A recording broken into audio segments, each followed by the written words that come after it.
There will be no catechism classes after Mass today.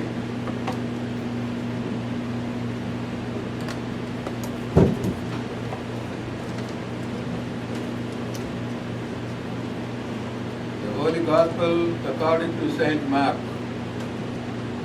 At that time, there was a great multitude with Jesus, and they had nothing to eat.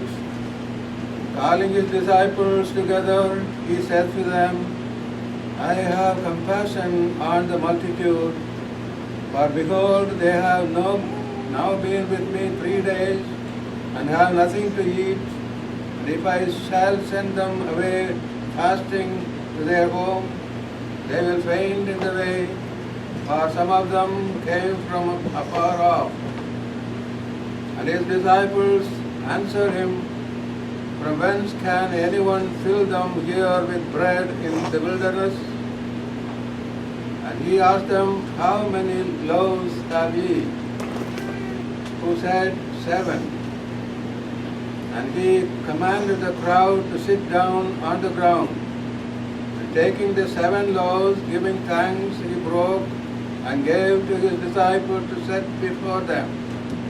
They sat them before the people, and they had a few little fishes, and he blessed them and commanded them to be set before them.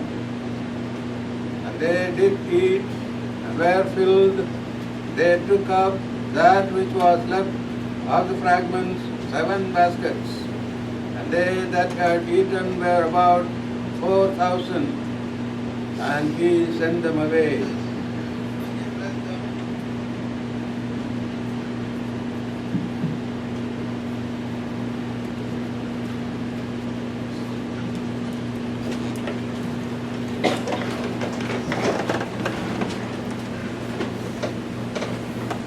The 6th Sunday after Pentecost. I have compassion on the multitude, for behold, they have now been with me 3 days, and have nothing to eat.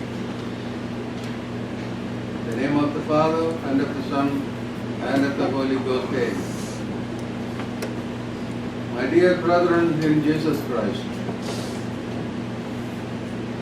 the tender goodness described in this Gospel is a manifestation of the divine providence. God knows all our needs, and He has compassion on us. And to each one of us He says, can a woman forget her infant so as not to have pity on the son of the womb? Even if she forgets, yet will I not forget thee. Divine providence means the divine plan eternally existing in the mind of God, by which all things are ordered to their proper ends. God provides all His creatures the means necessary for the attainment of their end. Because God is infinitely wise, therefore He knows all our necessities. God is infinitely loving, and therefore He feels compassion for us all. God is infinitely good, and therefore He satisfies our needs. Practically, therefore, providence is that manifestation of God's love by which He supplies all our needs. The needs are twofold, those of our bodies, those affecting our souls. Our bodily needs are food and drink, shelter and clothing, health and strength. And the sufficiency of this world's goods to enable us easily to live our earthly life. Our spiritual needs are instruction in the Word of God, help to resist our passions, remedies of our sins into which we fall, and so on. For the bodily needs, God has provided the earth, the air, water, the animals, and crops. Our Lord asks us to look at the irrational creatures and from them to learn to trust in God's providence, not to be solicitous, saying, "What shall we eat? And wherewith shall we be clothed?" Your heavenly Father knoweth that you have need of all these things, and He feels compassion for your necessities, supplies them all to you.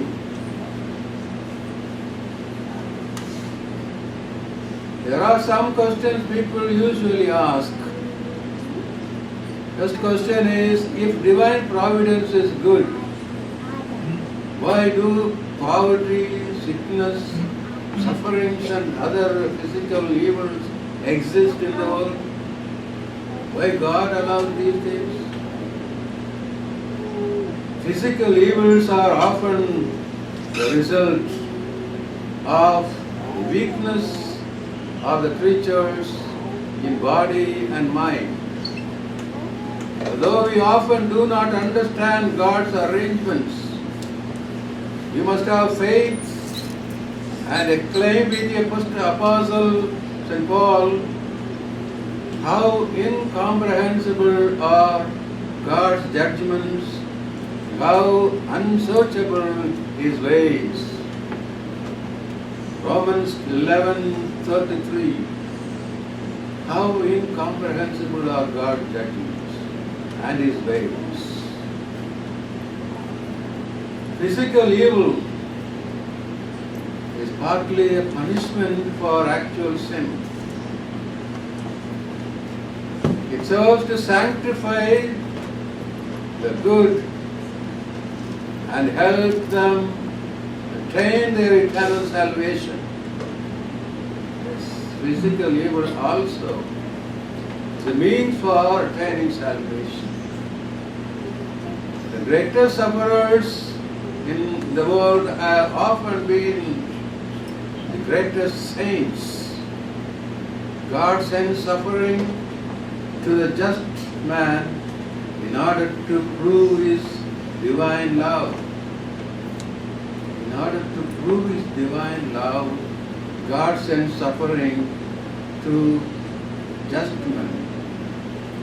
In the Holy Bible we can see Job. He lost everything. He had yet loved God more.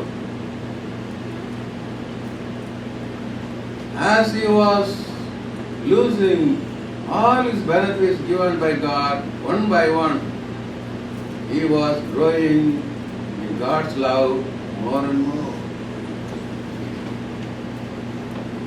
Holy Tobias, who became blind and poor, and he only proved his love for God by his poverty and sickness. God never sends anyone suffering beyond his strength. God sends sufferings to gain merit. To gain merit, we must be patient and resigned under suffering.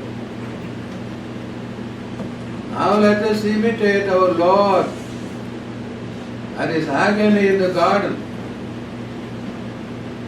where He prays, "Father, not my will, but thine be done." And He taught us in the Our Father, "Thy will be done on earth as it is in heaven." He who resigns himself joyfully to the will of God, either in sickness or even in death, poverty, persecution, and other misfortunes, obtains true peace of God. When he resigns himself joyfully to this will of God, he obtains true peace of God. He will be blessed even on this earth more and more. God often sends physical evil to sinners in order to bring them back into the right way. It serves as a warning to them. Physical sufferings and evil. A warning for sinners to be converted. Among those who were converted through bodily sickness were some saints who can be mentioned as St. Francis of Assisi, St. Ignatius of Loyola. Before their conversion, they were sent into suffering, misfortunes. Sufferings can be borne and should be welcomed. By sufferings patiently accepted, the punishment due for sin is diminished and cancelled. The more we suffer in this world, the less would be we have to pay in the next life in purgatory.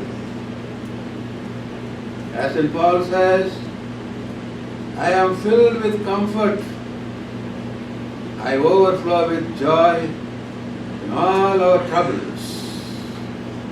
For I reckon that the sufferings of the present time are not worthy to be compared with the glory to come in the next. St. Ignatius spoke from experience when he said, when God sends us some great trouble, it is a sign that He designs great things for us to raise us to great holiness. Great saints are produced by means of suffering sent by God. There is a second question people usually ask. If divine providence is just, why do the good people often suffer misfortunes and the wicked people enjoy prosperity and honors?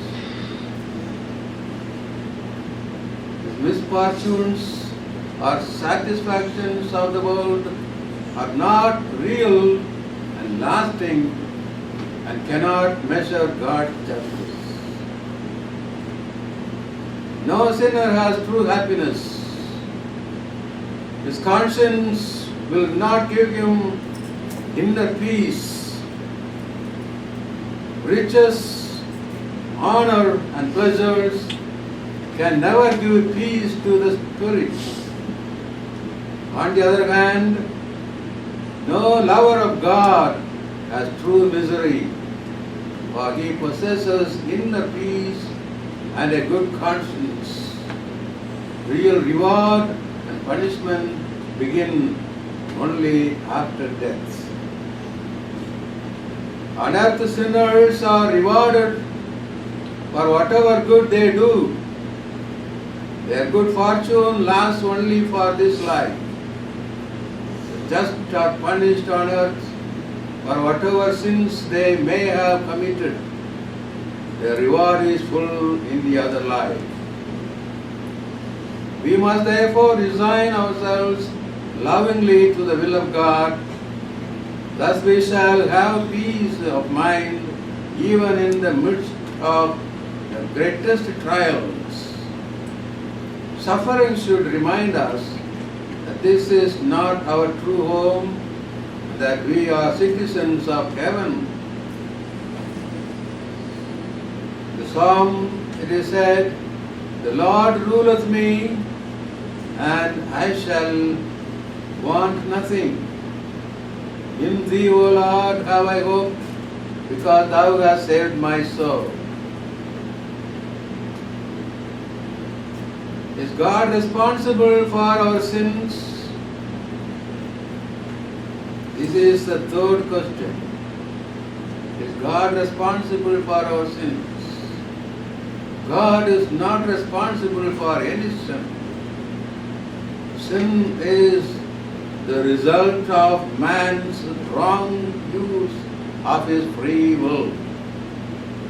Man's wrong use of his free will produces sin. It does not come from God, but from man.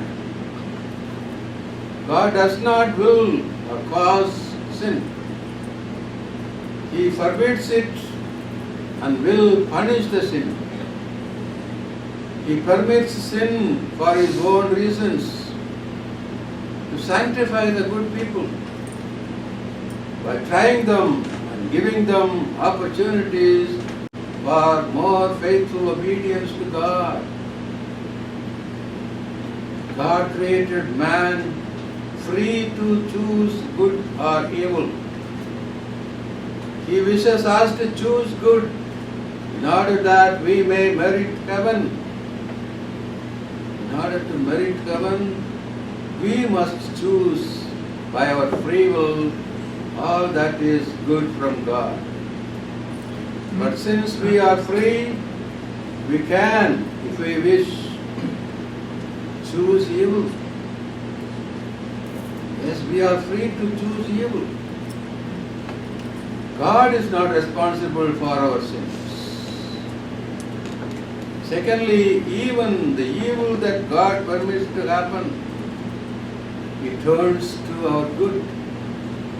He draws good out of evil. The wicked persecutions of the church, in the early church,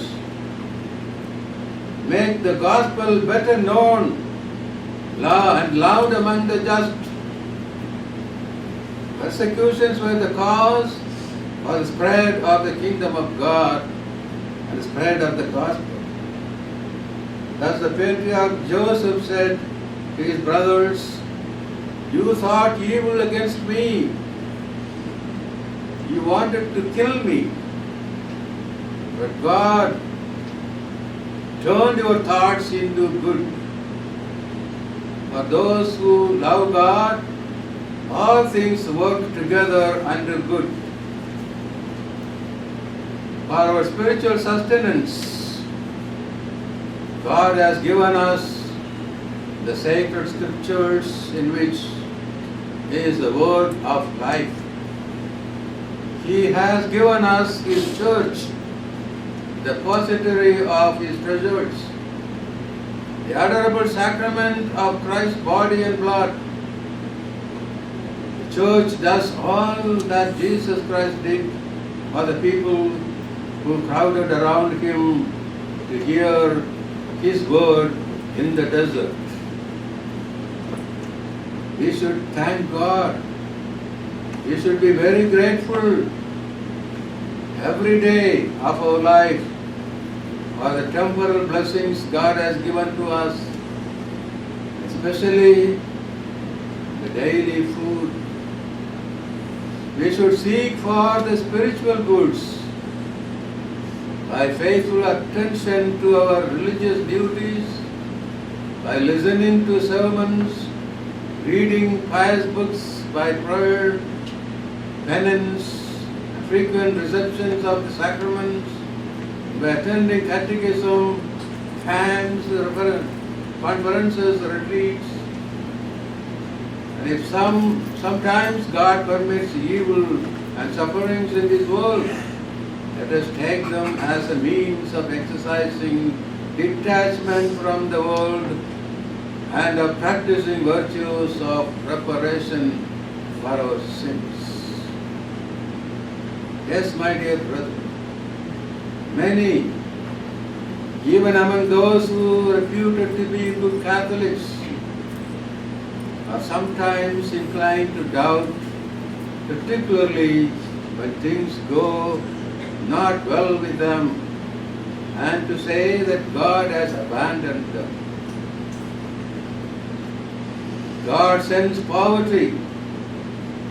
God sends sickness. It is to imitate His life on earth, to acquire merits for heaven and eternal glory.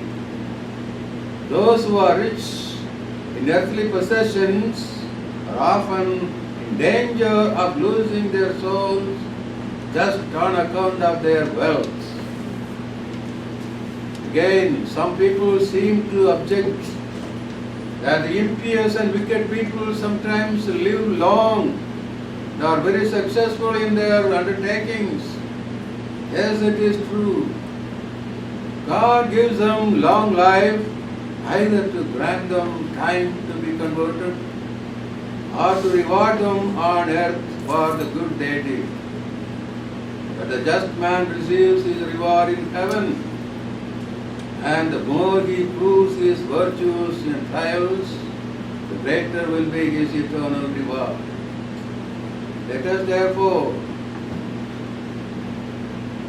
in confidence, seek comfort in the infinite and loving providence of God. We are given all the graces necessary to live in sanctity. In this place, in this wilderness of Our Lady of Mount Carmel, we are given all the graces by the divine providence. Let us acknowledge with fervent gratitude all the benefits which He has bestowed upon us. Let us accept with perfect resignation and patience the process that He sends us for acquiring merits of eternal happiness. Saint Ambrose says, the food of heavenly favor was not distributed to the idle, not to those in the city, those attached to earthly prestige, like the Pharisees, but to those who sought Christ in the desert of Our Lady of Mount Carmel. Blessed are they that hunger and thirst after justice, those who desire for the kingdom of God, for they shall have their fill. Amen. In the name of the Father, and of the Son, and of the Holy Ghost.